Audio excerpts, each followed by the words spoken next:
Почитувани гости, ви благодарам што дојдовте и да ни укажете чест со тоа што имаме чест и ние да што дојдовте и да чуете кои се нашите мислења и ставови околу рамковниот договор. Но претходно да ви го представам нашиот проект Биди дел од заедницата дебатирај. Главната цел на проектот Биди дел од заедницата дебатирај е да се зголеми учеството на студентите роми во креирањето на политиките поврзани со ромската заедница. Ние ја обравме дебатата како форма за да можеме на организиран начин да се искажат мислењата, аргументите и различностите во пристапите на решавањето на проблемите со кои се соочува ромската заедница. Овој проект е финансиран од Фондација Отворено општество. До сега резултатите се 17 обучени студенти роми кои се стекнаа со дебатни вештини.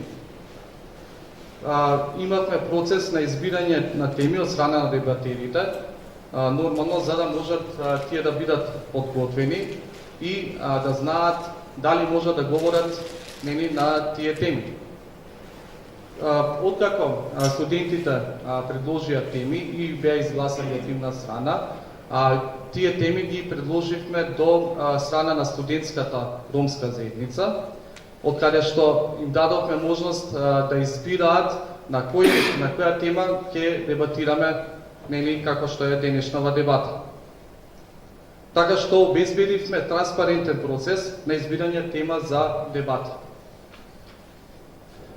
И дојдовме до следната тема, тоест теза: ромите не ги остварија придобивките од рамковниот договор според правичната застапеност. Но пред тоа да спомнам дека ставовите и мислењата кои ќе бидат искажани во дебатата не се ставови и мислења на Рома Визитас или пак од Фондацијата Отворено општество. Каков е форматот на дебатата?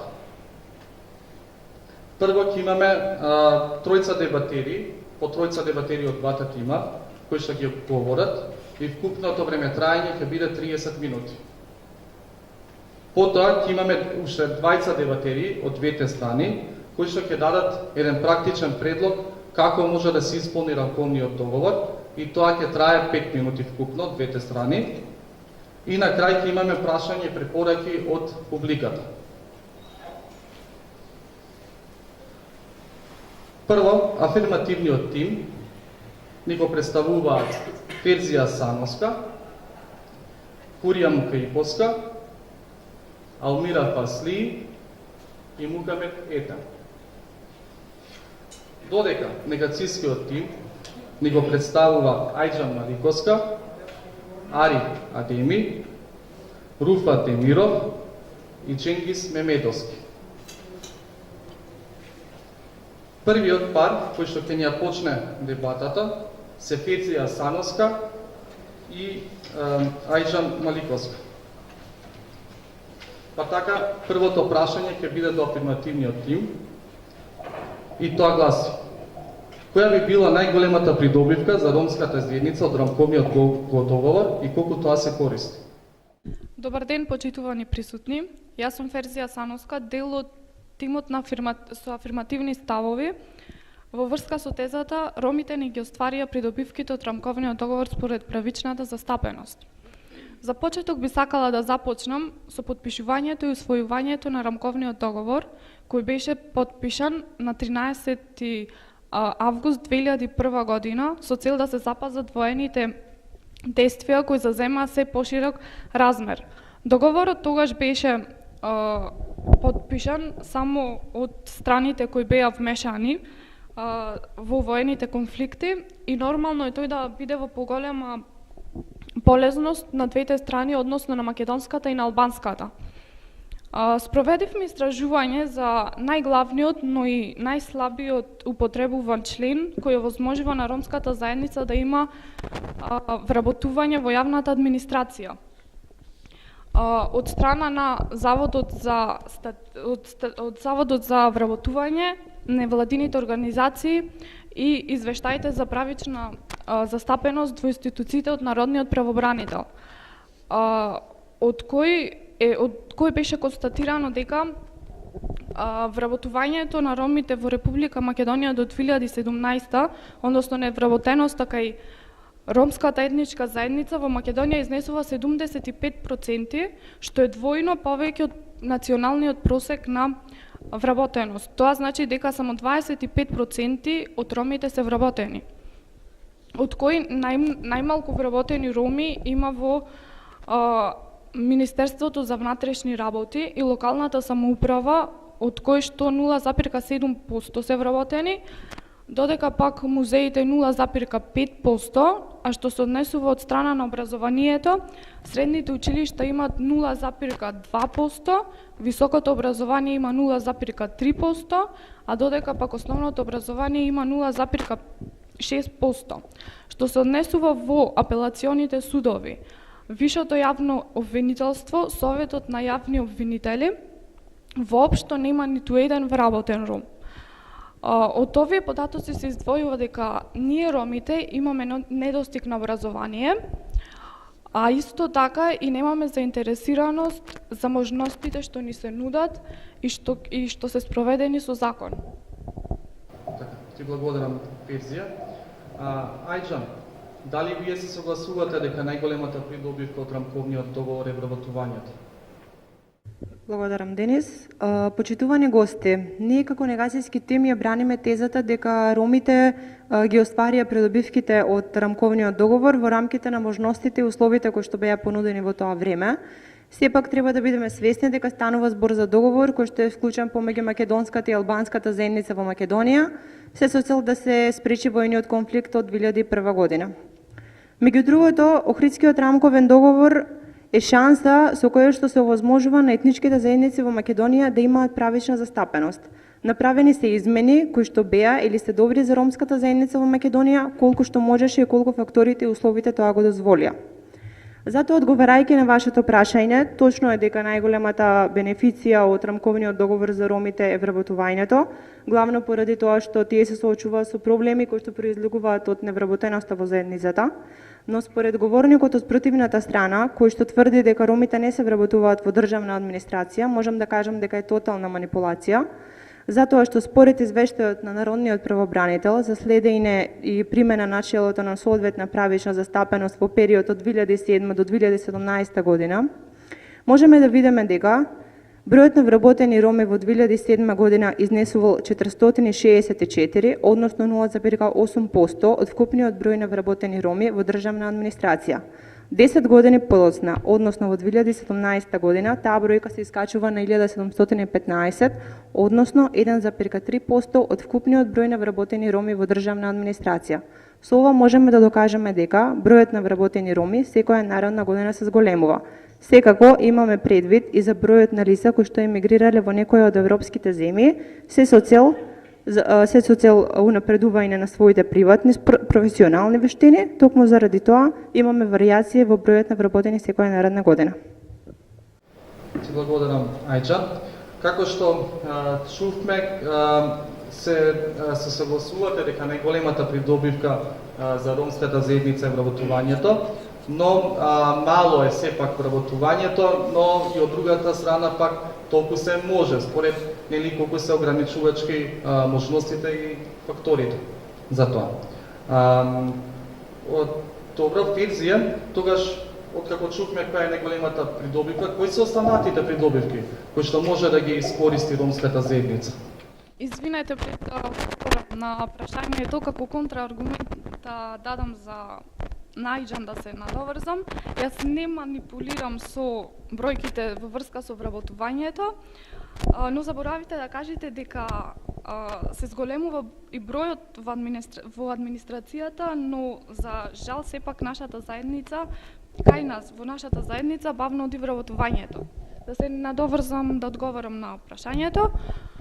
Според извештаите на Народниот правобранител за степенот на почитување на начелото за соодветна и правична застапеност за периодот од 2007 до 2017 година, и извештаите на Агенцијата за вработување на Република Македонија, вработеноста на ромите најмала и најмал процент била во 2010 година, која изнесувала 0,7%, а додека пак во 2014 и 2015 година вработеноста била достигнала во овие две години најголем процент кој изнесувал 1,4%, но за жал порано имаше извештај колку се невработени по националност, но сега нема. А делумно што ги користи ромската заедница и ги употребува во нејзина полза се недискриминација и правична застапеност. Има голем број на поплаки за дискриминацијата, како што беше во врска со враќањето од границите, и доби само еден судски позитивен резултат. Што се однесува за правните ентитети од правниот сектор, која ќе ги видите во општина Шуто Ризари, не сите ги користат ромското писмо и јазик, иако е задолжителен да се користи во таа општина, што се однесува за слободно потребување на символите на заедницата. Учениците немат настава на ромски јазик, исто така, нема полициска станица, исто така, а што се однесува на одлучување за прашање од локално значење, има мал број на ромски советници низ државава кои не придонесуваат иницијативи или предлози за решавање на проблемите со кои се соочува ромската заедница.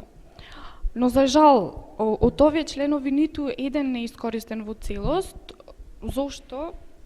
Кога некој ти овозможува такво нешто, кога ти дава бенефици како на малцинство и обезбедувајќи ти услови како на мнозинство, тоа зошто да не ги искористиме? Но за жал, ние не ги искористуваме.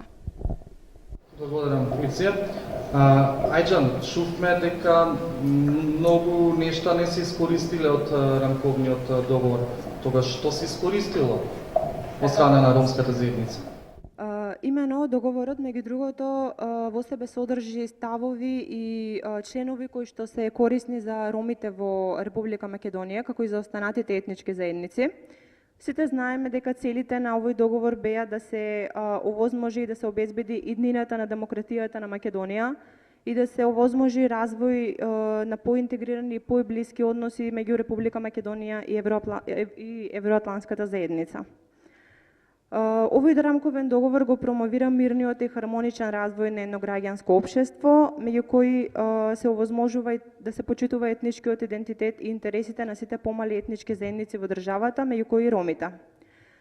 Оно што ние како роми го употребуваме во наша полза се квотите за упис на етничките заедници на државните универзитети во Македонија, символите за обележување на ромскиот идентитет и одлучување за прашањата од локално значење во нашата заедница. Со тоа гледаме дека ромите и такако користат членови во рамките на Охридскиот рамковен договор. Додека во 2011 година бројот на студенти роми запишани на државните универзитети во Република Македонија едва е можело да се изброи на прсти, денес со потпишувањето на рамковниот договор можеме да видиме дека таа бројка се искачила на 186 студенти во академската 2006-2007. Потоа, во наредната академска 2012-2013 година, бројот на студенти роми е 219, а веќе во 2013-2014 година имаме бројка од 233 студенти роми запишани на државните универзитети во Република Македонија. Но секако, со оглед на отворањето на границите и можноста на македонските граѓани да емигрираат во земјите членки на Европската Унија, како и можноста да се студира надвор од Македонија, секоја наредна година бројката на студенти варира од 160 до 180. Би сакала да се надоврзам на вашиот став во врска со изјавата за локалната самоуправа. Според Охридскиот рамковен договор, одлучено е во однос на локалната самоуправа во општините каде ромите сочинуваат повеќе од 20% од населението во општината, јазикот на таа заедница се употребува како службен јазик дополнително на македонскиот. Затоа денес во единствената ромска општина Шутово Ризари, ромите имаат право да зборуваат на ромски јазик во службите, ромите можат да разговараат на ромски јазик и во останатите јавни центри, а исто така и во другите општини каде се застапени со најмалку 20% од населението. Исто така во општина Шутово Ризари денес гордо се вее ромското знаме покрај македонското. Истакнувањето на символите, обележувањето на ромските празници, со што се овозможува почитување на ромската култура и традиција. Во двете основни училишта во општина Шутово Ризари, денес ромските ученици имаат можност да изучуваат предмет јазик и култура на ромите, каде се овозможува развивање на ромската традиција, култура и јазик со наставници кои што се припадници на ромската заедница. Од ова можеме да видиме дека се почитува и се негува ромскиот идентитет на граѓаните роми во Република Македонија. Во однос на вашата изјава за прашање од локално значење, ромите во општина Шутово Ризари имаат своји представници во советот на општината кои што се во мнозинство. Исто така имаат градоначелник ром, како и управувањето со општината е во целосна нивна надлежност. Во однос на останатите членови од овој договор, би сакала да истакнам дека за реализација на овие членови не постоеле соодветни услови и соодветни фактори, но секако сведоци сме на секојдневната работа на надлежните институции, чија цел е подобрување на состојбата на ромската заедница во Република Македонија. Секојдневно го следиме просперитетот на ромите во сите сфери на животот, почнувајќи од образование, здравство, работување и политичко зајакнување. Ви благодарам Ајджан и Фирзија. Откако чувме каква е состојбата со исполнувањето на рамковниот договор, односно што се користи од страна на ромската заедница, но и што не се користи, сега да дознаеме малку повеќе кои се причините за таквата состојба. Па така, следното прашање до Хурија Мукаиповска. Хурија, кои се причините поради што не се исполнуваат можностите од рамковниот договор? Според мене, рамковниот договор донесе негативни ефекти за ромите поради недостатокот на политички преговори. Рамковниот договор, во онаа форма во која што беше донесен, сам по себе отвори големи можности за ромските политички партии, тоест политичарите, да се вклучат во преговорите и активно да учествуваат во креирањето на политиките на владата, со посебен акцент на остварување на правата и потребите на ромската заедница. Представниците на ромската заедница во собранието, владата, советите по општините, управните одбори по институциите, очигледно е дека не преговараат добро за да се исполнат потребите на ромската заедница според правичната застапеност. Тие не до крај ги искористија можностите кои што ги нудеше овој договор. Така, на пример, сведоци сме дека припадник на ромската заедница многу тешко добива унапредување на работното место во јавната администрација и како пример може да се истакне малиот број на раководни позиции во јавната администрација, бројот на стручни соработници и советници, судии по судовите, а да не го спомнуваме и бројот на припадници на ромите во Министерството за надворешни работи. Благодарам, Хурија. Ари, дали исполнувањето на рамковниот зависи од преговорите на политичките представници? Најнапред благодарам за поканата, благодарност за довербата, драги пријатели.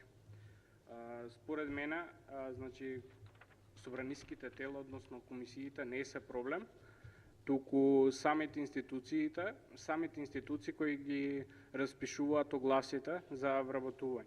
Да кажеме, пред скоро блиско време сведоци сме на тоа дека почитуваниот пратеник Самка Ибримовски истакна дека за позиција, за работно место од некоја одредена позиција, предвидена за ром, бил вработен некој друг и затоа огласот е потребно да биде поништен и повторно да биде пуштен во обија.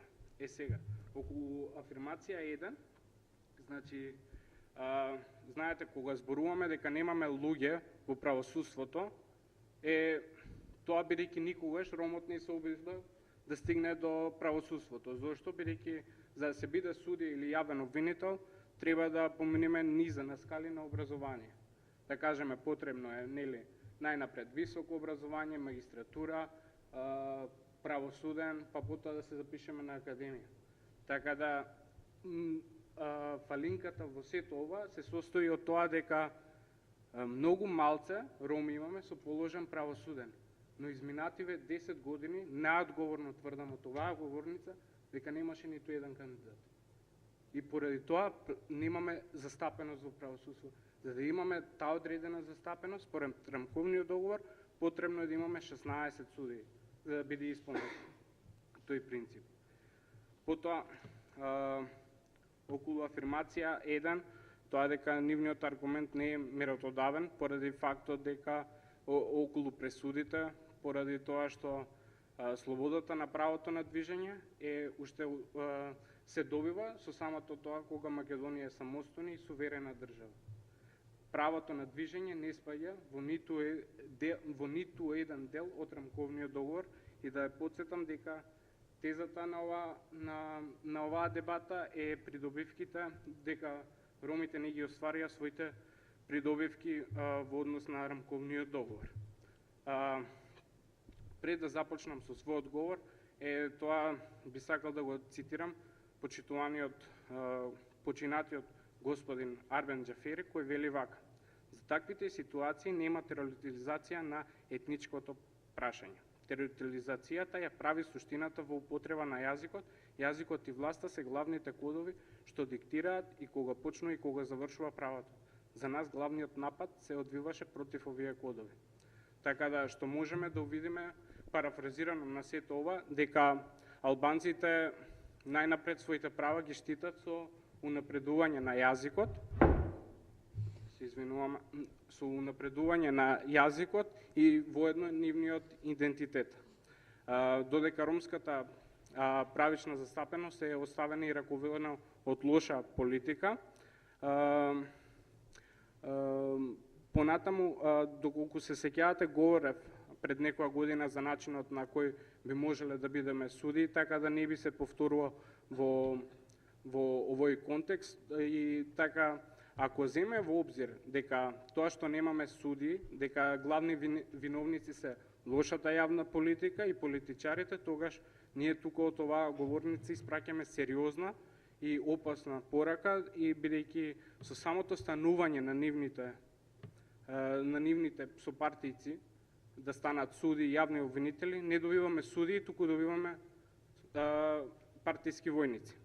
Сите ние знаеме дека имаме политичко влијание и дека како еден голем проблем е системот таквис кој треба да од темел да се промени со цел да почнуваме пак да веруваме во вредноста, тоа е независно судство. Ви благодарам. Благодариме, Ариф. Хуријан, вие спомнате дека имаме недостаток на политички преговори. Тогаш како може да преговараат нашите представници? Именно политичките партии, односно политичарите, наместо да ги остават на страна теснопартиските интереси и сите заедно по пат на создавање на надпартиско координативно тело, составено од видни политичари и интелектуалци од ромската заедница, да се донесе заедничка декларација и програма која ќе биде понудена пред владата и собранието и која ќе биде составен дел од нивните активности заради остварување на правата и интересите на ромите, тие задржувајќи се на партиските интереси не во целост успеа да овозможат реализација на правата на ромите. Друг начин преку кој може да се преговара е Бадентеровото правило, кое е едно од алатките која е предвидена со договорот, исто така внесена во Уставот на Република Македонија по конфликтот во 2001 година. Ова правило гласи за законите кои директно ги засегаат културата, употребата на јазиците, образованието, личните документи и употребата на символите, собранието одлучува со мнозинство гласови од присутните пратеници, при што мора да има мнозинство гласови од присутните пратеници кои припаѓаат на немнозинските заедници на Република Македонија. И за крај, како последно, но дефинитивно не е најмалку битно, би ја споменала и Комисијата за етнички заедници при собранието на Република Македонија, каде преговорите можат да се одвиваат преку согласување со другите помали етнички заедници, согласување со албанскиот блок и со пратениците од власта и опозицијата. Благодарам, Хуријан. Али, како што ми кажа, се водат лоши јавни политики од страна на представниците, тогаш кој може тука да учествува во градењето на јавните политики? Како може тие да се креираат? Така, но најнапред би сакал да напоменам дека правото на правичната застапеност е утврдено уште во членот 59, според кој во процесот на вработувањето во општинската администрација и јавните служби основани од општината ќе се води сметка за соодветна правична застапеност, како и воедно почитување на критериумот и нивната компетентност, односно ова е дел од Законот за локална самоуправа. Исто така, кога се креирал самиот закон, се воспоставила и одредена комисија која вели дека ќе ги промовира етничките прашања и ќе ги застапува истите интереси. Улогата на граѓаните е всушност најбитната улога како дел од рамковниот договор, поради тоа што граѓаните можат непосредно да учествуваат како граѓански иницијатива, собир на граѓани, референдум и така натака, но да ви објаснам што подразбираме под граѓанска иницијатива. Граѓанска иницијатива подразбира дека граѓаните имаат право да му предложат на Советот да донесе определен акт или да реши некое одредено прашање од негова надлежност. Сепак граѓанската иницијатива не може да опфати, односно да се поднесе за кадровски и финансиски прашања. За ваквиот предлог Советот е должен да расправа ако го поддржат најмалку 10% од избирачите на општината, односно на местната самоуправа на која се однесува определеното прашање. Расправата на Советот е должен да ја поддржи најдоцна во рок од 90 дена до доставената иницијатива и да ги информира граѓаните. Собирот на граѓани како облик на непосредна демократија може да свика за подрачје на целата општина или на подрачјето на местната самоуправа. Сепак и тука треба тие 10% да биде на барање од најмалку 10% од избирачите на општината. Граѓаните исто така можат да одат и преку референдум, можат да одлучуваат за прашања од надлежност на општината, како и за други прашања од локално значење, но при тоа Советот е должен да распише референдум на барање од најмалку 20% од избирачите на општината. Но Советот може да распише референдум за прашање од негова надлежност и по сопствена иницијатива, одлуката донесена на референдум е задолжена за Советот. Покрај сите овие три барања, значи за да има градоначалникот е должен да создаде услови за доставување на представките и предлозите, најдоцна во рок од 60 дена од денот на приемот на истите. Вкупно во Република Македонија има 345 граѓански иницијативи до Советот на општините, но за жал само 2 се усвоени. Јас тука ќе запрам, ви благодарам. Ти благодарам, Ари.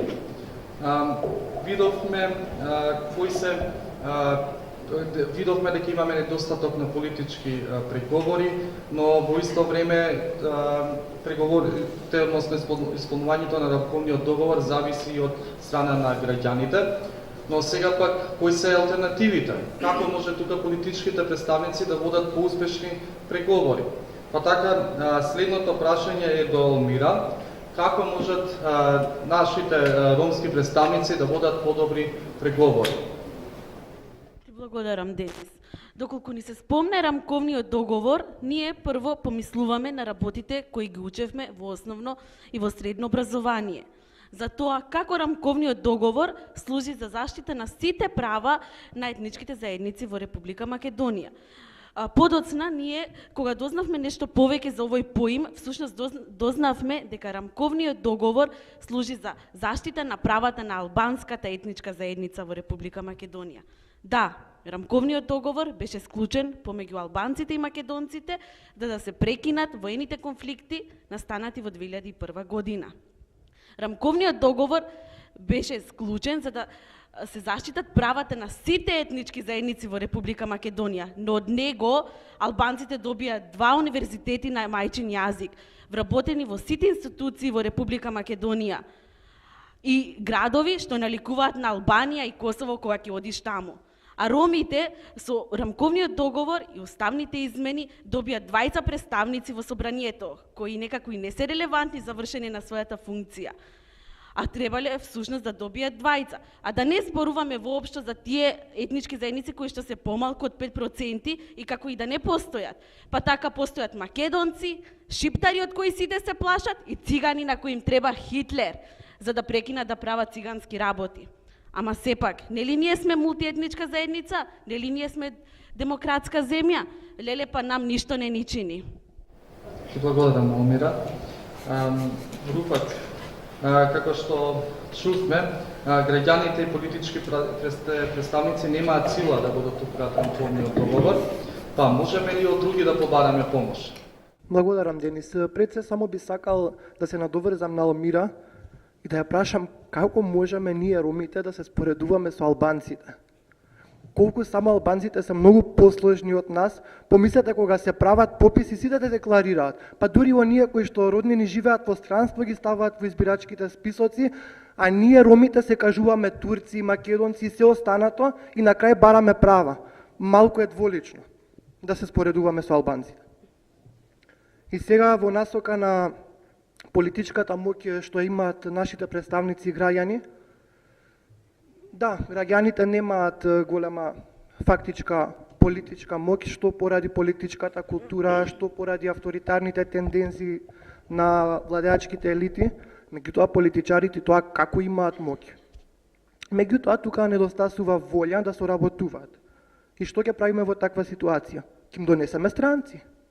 Многу едноставно, како што рамковниот договор по својата суштина беше инициран од меѓународната заедница, истото ќе го направиме и денес со цел да се спроведува правилно.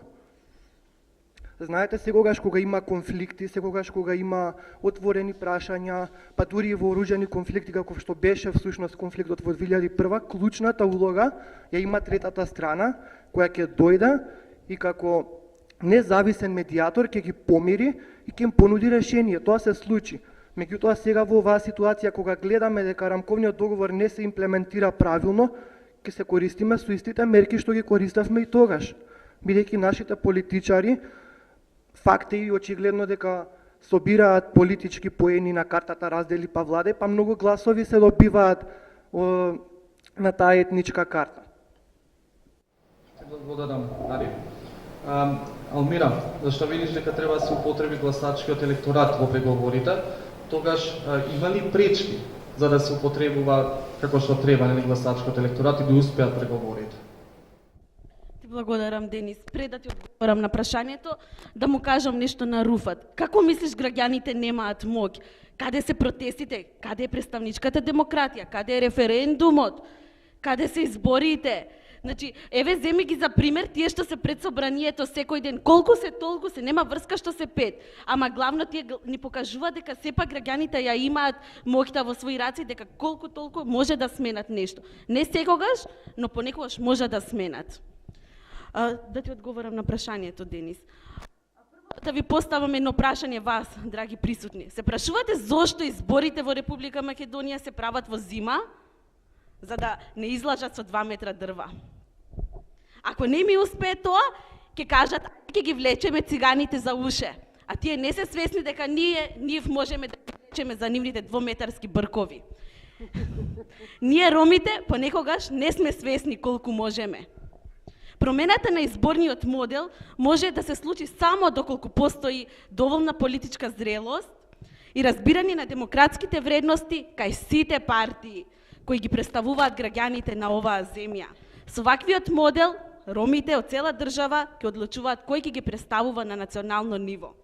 Во Македонија има околу 54.000 роми, а 30.000 имаат право на глас. Ова е сепак една голема бројка, секако не може да се измери со тоа колку албанци, македонци живеат во Македонија, но сепак доволна е бројката за да можеме да почнеме да менуваме нешто.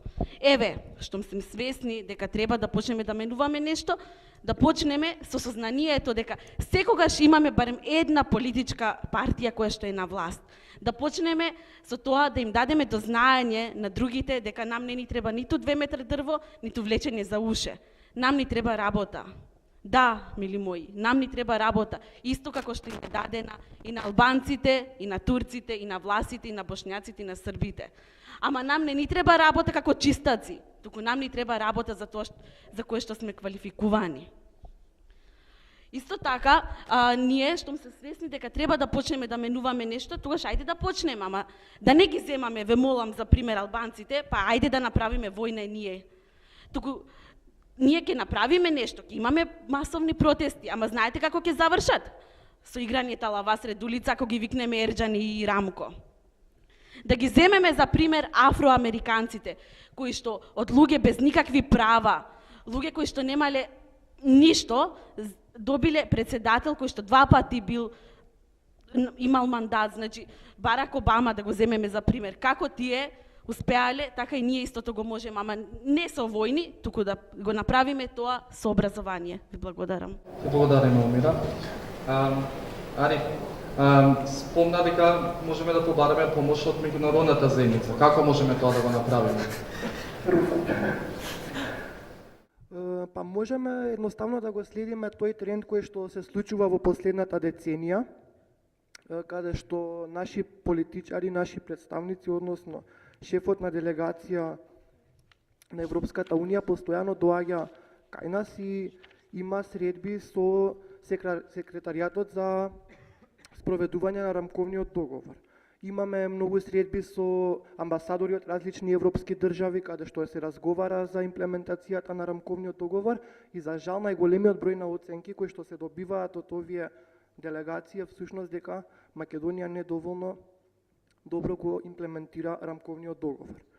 Конкретни мерки кои што може да се превземат е да се искористи членството на Република Македонија во Советот на Европа, кој де факто е ориентиран кон безбедност во рамки на европскиот континент и афирмирање на човекови права.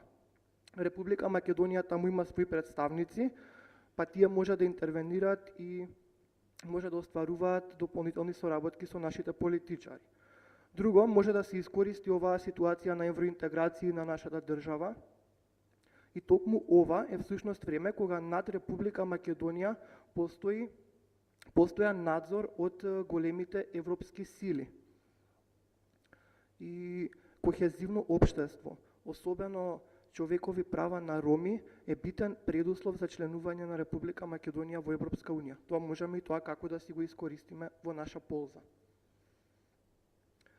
Корисно исто така да се искористат економските и политички врски што ги имаме со земјите членки на Европската Унија, па така преку нивните амбасадори во нашата земја да остваруваме дополнителни соработки. Заклучок од сето ова е всушност дека трета страна, од каков било и да е облик, мора да биде присутна. Мораме, затоа што, знаете, кога вклучуваме странци, нашите политичари тогаш се пофлексибилни, имаат повеќе доверба кон странците, отколку што имаат доверба едни кон други, отколку што имаат доверба во своите партиски противници или пак политичарите од друга етничка заедница. Ние сме всушност нова држава и очигледно е дека не знаеме доволно добро да си играме демократија. Па затоа мораме да вклучиме луѓе кои што имаат поголема демократска историја од нас, кои што имаат експерти, стручњаци, искуства во прашање од оваков вид. Благодарам. И благодарам на вас. Почитувани гости, чухте кои се фактите од тоа што се исполнило од рамковниот договор или што не се исполнило, потоа кои се причините за таквата состојба и можните начини или пак алтернативи како за решенија за да се искористи рамковниот договор. Сега ќе ви представиме два предлога каде што може да дојде правична застапеност во повеќето институции. Еден предлог е од страна на Мухамед Етем. Почитувани гости, сакам да ви представам модел за избирање на председател, кој би одговарал на различностите и вредностите кои ги спојуваат сите националности, религии, мажите и жените. Предложувам да се формира председателски изборен комитет, чија функција е да осигура дека кандидатите за избор на председател ги имаат потребните квалификации да бидат номинирани за председател. Конкретно, председателскиот изборен комитет мора да се увери дека потенцијалните кандидати се лица со интегритет, добар карактер и репутација и ќе даде уверение дека е подобен кандидат за избор на председател според следните квалификации. Тој или таа мора да биде државјанин на Македонија. Кандидатот не смее да биде помлад од 40 години и неговото име мора да се појави во тековниот регистар на избирачите. Кандидатот мора да предстојува во Македонија на датумот на неговата или нејзината номинација за избор и мора да биде толку резидентен на не помалку од 10 години пред тој датум. Не смее да има државјанство или да остварува право на државјанство на друга држава на денот на номинација. Тој или таа мора да биде личност со интегритет, добар карактер и репутација. Кандидатот не смее да биде член на ниту една политичка партија на денот на неговиот Кандидатот не смее да биде дел од член на ниедна политичка партија на денот на неговата кандидатура за избор. Тој или таа не смее да вршел функција на ниту една државна или јавна позиција и управувачко место или дел од одбори во приватниот сектор. Тој или таа мора да биде соработник или да вршел функција во непрофитна организација која бранела права на маргинализирани и ранливи групи и да биде дел од академски институции како управител, вработен или соработник, за да му овозможи ефикасно да ги спроведе функциите и должностите на функцијата председател. Кандидатот не смее да биде предмет на некој од следните дисквалификации: да е непрофитабилен банкрот и да одржува непрофитна канцеларија. Не смее да бил осуден за кое било кривично дело во Македонија и други држави. Да биде дисквалификуван според кој било закон што се однесува на кривични дела поврзани со изборите за локална самоуправа, парламентот или функцијата председател, поради тоа што би биле осудени за таков прекршок или дека во постапките во врска со такви избори се докажало за виновен за дело што представува таков прекршок. Ако во следните 3 мандати не бил избран председател, член на немнозинската заедница, тогаш на изборите за кандидат за председател, што следуваат, ќе се кандидираат само припадници на немнозинската заедница, за да се осигура правично застапување и да се бранат интересите на сите заедници во Република Македонија. Успешен сличен пример на овој модел се председателските избори во Сингапур. Можеби Сингапур не е едно од европските земји кон кои ние се насочуваме, но добро е да се следат и други светски практики кои даваат резултати. Поради ваквиот модел и други фактори во оваа земја има расна и верска хармонија, која представува клучен дел од нивниот идентитет. Само да споменам дека Сингапур е најразвиена економска земја во Југоисточна Азија и има 3-то место во светот според највисок бруто домашен производ бруто домашен производ по глава на жител. Што го прави Сингапур еден од најбогатите земји во светот? Во неја живеат 77% кинези, 14% малезијци и 7% индици, а останатите 2% се европејци, јапонци и други народности. Таа има многу јазици, култури и религии. Земјата е многу слична на Република Македонија, според етничкиот, културниот и религискиот диверзитет, но се развиваме во различни насоки. Таму успеало да бидат председатели од различни раси, различни религии, националности и родови, додека кај нас не, ние сме европска земја. Ние треба да спроведуваме модели во општество кој ќе ни овозможи да бидеме кохезивни и да ни носи добробит за сите. Ви благодарам. Ти благодариме, Мухамед. Како што разбравме, председателските избори после 3 мандати, ако кандидатот, односно председателот не бил од помалите етнички заедници, да се даде по третиот мандат, да се даде можност на помалите етнички заедници тие да се кандидираат и да се гласа за председател да биде некој од нив. Која што мислам дека како изборен предлог е многу подобар од тоа што се нуди денеска, кога што слушаме за кохезивен председател. Ова се нуди можности на останатите помали етнички заедници да може да биде председател. Добро, ти благодарам, Мухамед. Потоа е следниот предлог од Чингис Емировски. Ви благодарам. Следниот предлог е мој барање начин на вработување на припадниците од ромската националност. Пред се би сакал да се надврзам и да кажам, жално е во последно време, односно во изминатиот годишен период да се гледа непочитување на нашата, односно Охридскиот договор, како припадник на ромската националност. Следеви се запознав со одредени ситуации во кои станува збор за недоволна вработеност на ромската националност, иако според одредени докази и случаи ромите се трудат да ги надминат стереотипите и се стремат да надминат својата граница. Вработувањето на ромите во главно се генерира на вработување на рамките во најголем процент во комуналните предпријатија за хигиена, односно 80%. Пред се би сакал сега да се надоврзам со самиот вовед, каде што во самата проблематика ни објаснува дека вработувањето на ромите главно се генерира најголем процент, како што напоменав, во комуналните предпријатија за хигиената, односно напоменав дека 80%, повеќе од 800 вработени од ромите се вработени токму поточно во јавните комунални предпријатија. Во недостаток на можност за допир до последната структура, можете да видите таму, за развој на процедуралното вработување според националност во одредени фирми и во јавните предпријатија.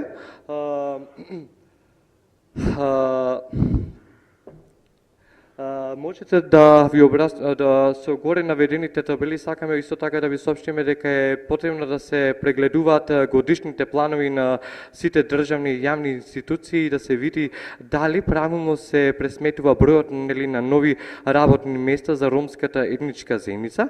Па овој начин на обраќање до сите еден вид на апел всушност, за да се спречи масовното иселување на ромите кои трагаат по место каде ќе може да ги задоволат своите работнички права и наместо тоа да го прават доколку до родниот крај, тоа би можеле да го направат тука додека не им се овозможи шанса за поеднакво распоредување на нивната работна сила во поголем број од јавните и државните администрации и да им се подаде еден вид на апел на рака за да можат да зачекораат во широките спектрати на животот. Можете да видите во самата табела дека за комунална лојалност од Охридскиот комуналец, припадност на етничката заедница, вкупно македонци имаме 149, албанци имаме, односно се извинувам, македонци 149, 84 попис на население, 92%, албанци 10, попис на население 50,31%, турци имаме вработени исто така 7, попис на население 4,07%, роми имаме само 3,0,12%, што е најжалосно, мислам и најтрагично. Срби имаме исто така 0%, односно вработени за демократски, за тековната година. власи, бошнаци и други останати вкупно останали од национализмот, имаме по 1.0.0.0.1.1.13 и така натака. Може следен чекор.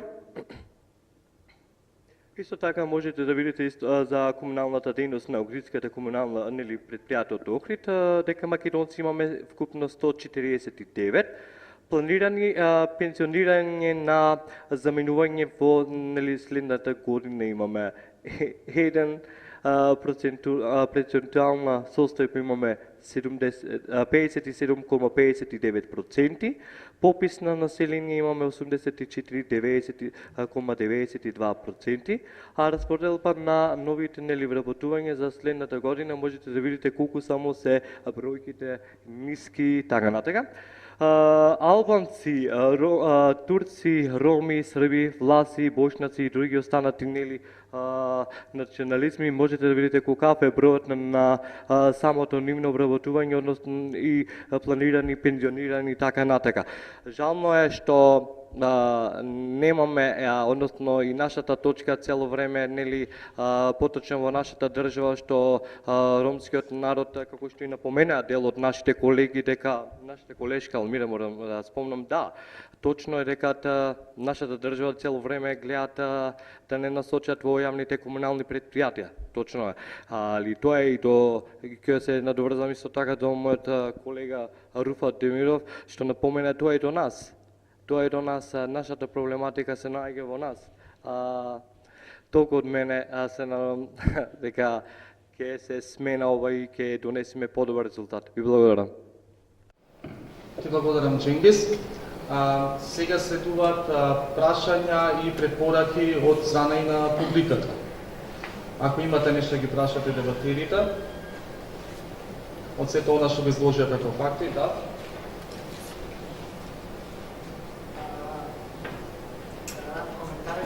Само имам право на прашање. Имаме само право на прашање или имаме коментар?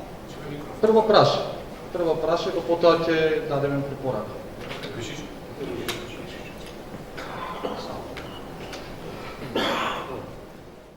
Причината поради која што сум дојден денес на оваа дебата е баш да слушнам, да ги видам размислувањата на студентите, а и нашите видувања. Инаку во изминатиот период ние сакавме да имаме средба со студентите токму на оваа тема, затоа што често се фаќаме на оваа тема и навистина е потребно да реагираме по однос на ова. Јас би дал само кратка рефлексија по однос на споредување со други етнички заедници. Мислам дека е неумешно да правиме разлика, затоа што не можеме да правиме разлика. Како се организирале албанците, како се организирале едните и другите, затоа што да не бе албанците, немаше да имаме рамковен договор и немаше да бараме правишна застапеност. Од друга страна, во делот на Барак Обама, да, точно е дека афроамериканците добиле два пати председател Црнец, меѓутоа, доколку читаш критика о Race Theory, црнците сметаат дека тоа е направено во делот на colorblind, затоа што во изминатиот период се престанува со користењето на таа racial карта, не играјте на тема на раса, како тоа што сака сега да се направи кај нас концепт на едно општество. Всушност, избирањето на председател Црнец во Америка значи тоа дека доколку црнците кажат вие нас не дискриминирате затоа што сме црнци, белците ќе ви речат не е точно дека сте дискриминирани во оваа држава затоа што два пати сте имале два пати последователно имате председател Црнец. Тоа значи дека вие сте го достигнале највисокото ниво на оваа држава и затоа не може да играте на картата на раса. Тоа значи дека избирањето на председател Црнец ги заселило сите проблеми кои што црнечката раса ги има во Америка. Сега тоа ти е исто како кај нас. Ако ние утре заутре власта одлучи да направи модел и ни стави 10 ромски представници во власта, а тие ништо не прават за заедницата, ќе ви кажат извинете, вие сте го достигнале највисоко на ниво како што тоа го прави, како што досега се прави, нели се зборува дека ромите се најдобро представени и најдобро живеат во Република Македонија за разлика од останатите. Тоа сакав само кратко за рефлексија во однос на принципот на правична и соодветна застапеност во институции. Значи, по донесувањето на рамковниот договор, три клучни работи беа зошто беше донесен рамковниот договор. Едната беше користењето на јазикот и символите, покрај нели прекинот на непријателство, беше јазикот и символите, правичната и соодветна застапеност и децентрализација. Јазикот и символите за нас и не се толку битни, добро, битни се, меѓутоа и не толку, затоа што не можеме секаде да ги користиме. Тоа е општина Шуто-Оризари, нели, знамето. Јазикот во одредени општини, како општина Куманово, на добра волја го има донесено како службен јазик. Во делот на децентрализација сме губитници, затоа што, ако може, не знам колку добро го знаете делот од Шуто-Оризари, меѓутоа Шуто-Оризари не е Шуто-Оризари кога влегувате од подмостот. Шуто-Оризари почнува негде од над затворот. Тој долу спаѓа под општина Чај. Тоа значи дека сите индустријски капацитети кои што се околу, вклучително и затворот и Житолук, сите приходи одат во општина Чај. Тука сме ние губитници. Меѓутоа во делот на соодветна и правична застапеност. Зошто често го спомнуваме? Затоа што бараме вработување во државна и јавна администрација. Сега јас тука ќе ги споменам албанците. Албанците беа паметни во однос на тоа зошто го бараме. Зошто го бараме? За да ги стават своите луѓе во институциите на системот и да преземат контрола врз државата. Затоа што, ако видите, од 1991 до 2001 раководни позиции беа само на останатите. Ајде сега, беа само на македонци, не? Од 1991 вие албанците се бунат, ами викаат, не може да се буните, не знам што, 10 години ги титраат до 2001. Значи, од 2001 почнува принцип на соодветна и правична застапеност. Кај нас почнува да се имплементира за жал од 2006 година. После 5 години почнуваат кај нас првите вработувања. Тоа значи дека политичката волја на ВМРО тогаш почнува со нашите представници да вработуваат луѓе по државна и јавна администрација. Меѓутоа, Дженгиз ги спомена бројките. Бројките се застрашувачки, затоа што досега имаме, не знам колку време има денес, извини. 10 минути за прашање. За сите. Тогаш јас мора да прекинам. Меѓутоа, би било убаво доколку ако завршиме и ако сакате да разговараме на оваа тема, затоа што е болна тема и навистина треба да направиме нешто. Јас сум тука да останам и да поразговараме, подебатираме, ако е окей од ваша страна. И благодариме, Елвис. Дали има некој друг да постави прашање или препорака? Да, само да му реплицирам на Елвис. Додека го спремав мојот говор, го имав на ум ова за во Америка што се случуваше и знам дека сите тие работи што ги кажа нема врска, но сепак мислев дека би било убаво да дадам споредба, да не бидеме како овие, туку да ги следиме овие. Значи не мислев на ништо лошо, само да не бидеме сега да правиме граѓанска војна, туку со помош на образование, како што го направија тоа афроамериканците и ние тоа да го направиме. Благодарам. Така, ако немаме следни прашања и препораки, тогаш можеме да завршиме дебатата и да одиме на еден коктел. Благодарам што присуствувате.